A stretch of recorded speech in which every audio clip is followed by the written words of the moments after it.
They appeared on the horizon like gods, warriors standing in sleek war chariots pulled by horses faster than any the region had ever seen. Their weapons were forged with superior ironworking techniques. Their leaders bore strange names and worshipped deities unknown to the local population. And within a generation, they had conquered northern Syria and established one of history's most enigmatic empires. Welcome to Echoes of the East. I'm your guide through history's forgotten chapters. Today, we unravel one of ancient Syria's greatest mysteries, the Mitanni Kingdom.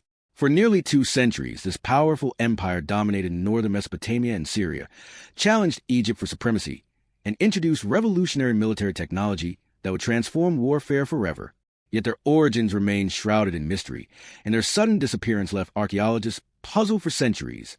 Join me as we piece together fragments of this lost civilization and discover how a small group of chariot-riding warriors from the distant East created a superpower that would forever change the face of the ancient Middle East. Around 1500 BCE, a new power emerged in northern Syria seemingly out of nowhere. The kingdom of Mitanni rapidly expanded to control a vast territory stretching from the Mediterranean coast to the Zagros Mountains. Yet despite their significant impact on the region, the origins of the Mitanni remain one of archaeology's most perplexing puzzles. What makes the Mitanni particularly fascinating is evidence suggesting their ruling class had connections to Indo-Aryan peoples from Central Asia. In diplomatic texts, Mitanni kings bore names like Shatarna, Arditama, and Tishrata, names with clear Indo-Aryan etymologies. Even more remarkably, they swore oaths by gods recognizable from later Hindu texts, Indra, Varuna, Mitra, and the divine twins called Nisatya. This has led scholars to propose that sometime around 1600 BCE, a group of chariot-riding warriors with Indo-Aryan connections moved into northern Syria, where they established themselves as a ruling elite over the local Hurrian population. Rather than imposing their culture entirely, they adopted the local Hurrian language and many customs while maintaining certain distinctive traditions, particularly those related to warfare, horsemanship, and religion. Revolutionary military technology. The Mitanni's most significant contribution to the region was the introduction of the light, spoke-wheeled war chariot pulled by horses. This revolutionary military technology gave them an overwhelming advantage on the battlefield. Previous chariots in the Near East had been heavy, cumbersome vehicles pulled by donkeys or onagers. The new chariots were lightweight, maneuverable, and pulled by horses specially bred and trained for speed and endurance. A remarkable text discovered at the Mitanni vassal city of Nuzi reveals just how sophisticated their horse training methods were. Known as the Kikli text, after its author who identifies himself as master horse trainer of the land of Mitanni, it outlines a complex 214-day training regimen for chariot horses, including specific feeding schedules, exercise routines, and swimming sessions.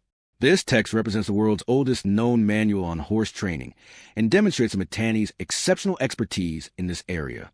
The chariot revolutionized warfare across the Near East. A Mitanni chariot team typically consisted of 3 men, a driver, an archer, and a shield bearer. This mobile weapons platform could rapidly deploy to weak points in enemy lines, unleash volleys of arrows, and withdraw before infantry could respond. Against armies unfamiliar with this tactic, the effect was devastating. The capital of Washukani. The Mitanni established their capital at a city called Washukani, believed to be located somewhere in the Khabur River Valley in northeastern Syria. Despite decades of searching, archaeologists have yet to definitively identify its location, making it one of the great lost cities of the ancient world. From fragmentary texts, we know Washukani was a magnificent city with grand palaces, temples, and extensive fortifications. The royal palace reportedly contained vast treasuries filled with gold, silver, and lapis lazuli. The city served as both the administrative center of the empire and a crucial hub for trade routes connecting Mesopotamia, Anatolia, and the Mediterranean. Some scholars believe Tel Fekeri, an archaeological site near the modern Syrian-Turkish border, may be the location of Washukani. Excavations there have revealed a substantial city dating to the Mitanni period, but without a definitive inscription identifying it as a capital. The mystery remains unsolved. The Mitanni Empire at its height, at its peak around 1450 to 1350 BCE, the Mitanni Kingdom was one of the great powers of the Near East, part of what historians call a club of great powers that included Egypt, the Hittite Empire, Babylonia, and Assyria.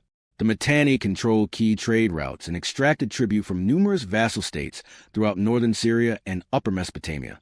The empire was organized into provinces governed by appointed officials, with vassal kingdoms on periphery ruled by local kings who swore allegiance to the Mitanni ruler. Archaeological evidence shows a high degree of urbanization during this period, with numerous cities flourishing under Mitanni rule. One of the most important Mitanni centers was the city of Alalak in western Syria, where excavations have uncovered a palace with beautiful wall paintings and cuneiform archives that provide glimpses into Mitanni administration. Another significant site is Tel Brak in northeastern Syria, which served as a provincial capital and religious center dedicated to the worship of the Hurrian goddess Shashka. Diplomatic relations with Egypt. Perhaps the most fascinating aspect of Mitanni history is their complex relationship with Egypt. After initial conflicts, the two powers established a lasting peace secured through a series of diplomatic marriages. Egyptian pharaohs of the 18th dynasty, including Thutmose IV and Amenhotep III, married Mitanni princesses, who arrive in Egypt with enormous dowries. The Amarna letters, a cache of diplomatic correspondence discovered in Egypt, include several letters between the Mitanni king Tushratta and the Egyptian pharaohs. These remarkable documents reveal the sophisticated diplomacy of the period, with elaborate greetings, strategic gift-giving, and delicate negotiations. In one famous letter, Tushratta writes to Pharaoh Amenhotep III regarding his daughter Tidukapa, who was sent to Egypt as a bride. "May my daughter be pleasing to the eyes of my brother. May my brother rejoice on that day. May my brother love her." The letter continues with a detailed inventory of her dowry, including 1,340 vessels of gold, elaborate jewelry, fine garments, and furniture inlaid with gold and precious stones. These royal marriages created a period of unprecedented peace between the two powers, allowing trade to flourish across the region. Egyptian luxury goods have been found throughout the Mitanni realm, while Mitanni craftsmanship influenced Egyptian art and technology. Religion and culture. The Mitanni Kingdom represents a fascinating cultural fusion. The majority of the population were Hurrians, who had been present in northern Syria for centuries. They worshipped a pantheon led by the storm god Tezhub and his consort Hebet, along with other deities like Shashka, goddess of love and war, and Kamarbi, a creator god. The Indo-Aryan ruling elite maintained some of their traditional religious practices alongside Hurrian worship. This is evident in a treaty between the Mitanni king Shadawazza and the Hittite king Suppiluliuma, where the Mitanni king invokes both Hurrian gods and the Indo-Aryan deities Mitra, Varuna, Indra, and the Nasatya twins as divine witnesses. Mitanni art combined elements from various traditions. Their cylinder seals, used to mark ownership on clay tablets, show a distinctive style with elaborate Galop copyright patterns, interlacing curved bands, and scenes of mythological creatures. Mitanni palaces were decorated with colorful wall paintings, showing scenes of hunting, warfare, and religious ceremonies.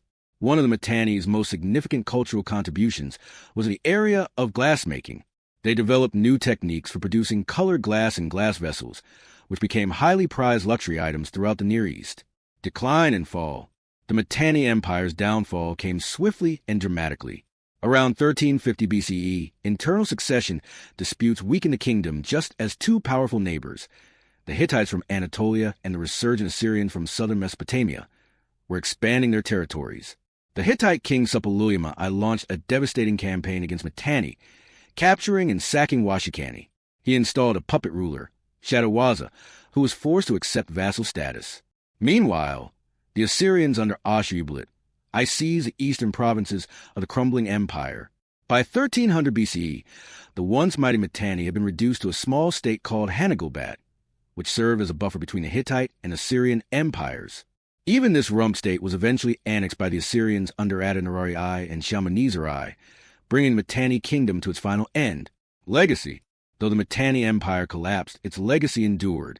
The light war chariot they introduced remained, the dominant military technology in the Near East for centuries. Their sophisticated diplomatic practices established precedents that would influence international relations throughout the region. The Hurrian population and culture survived the fall of their ruling dynasty, gradually blending into broader cultural landscape of northern Syria. Elements of Hurrian religion were absorbed into Hittite worship and later influenced Canaanite and possibly even early Israelite religious practices. Perhaps most significantly, the Mitanni episode represents one of history's earliest documented examples of a small group having an outsized impact through superior military technology and organization, a pattern that would repeat throughout world history. The story of Mitanni reminds us how much of ancient history remains shrouded in mystery. Here was an empire that dominated northern Syria for 2 centuries, challenged Egypt for supremacy, and transformed warfare forever. Yet we still cannot locate its capital city with certainty, and much of its history must be pieced together from the records of its neighbors and enemies. The Mitanni also demonstrate how innovation and cultural exchange have always been driving forces in human civilization. Their introduction of the light war chariot and advanced horse training techniques revolutionized warfare across the entire Near East. Their diplomatic marriages with Egypt created networks of communication and trade that enriched both societies. As we look at Syria's ancient past, we see not isolated civilizations developing in a vacuum, but a complex web of cultural interactions spanning continents. The Indo-Aryan elements of Mitanni culture remind us that even in the Bronze Age, ideas, technologies, and people traveled vast distances, creating unexpected connections between distant regions. The mysterious warriors who brought their chariots to Syria nearly 4,000 years ago left an indelible mark on history, even if many of their secrets remain buried beneath the Syrian soil, waiting for future archaeologists to uncover them. If you've enjoyed this exploration of the mysterious Mitanni Kingdom, be sure to subscribe to Echoes of the East for more journeys through forgotten chapters of Middle Eastern history.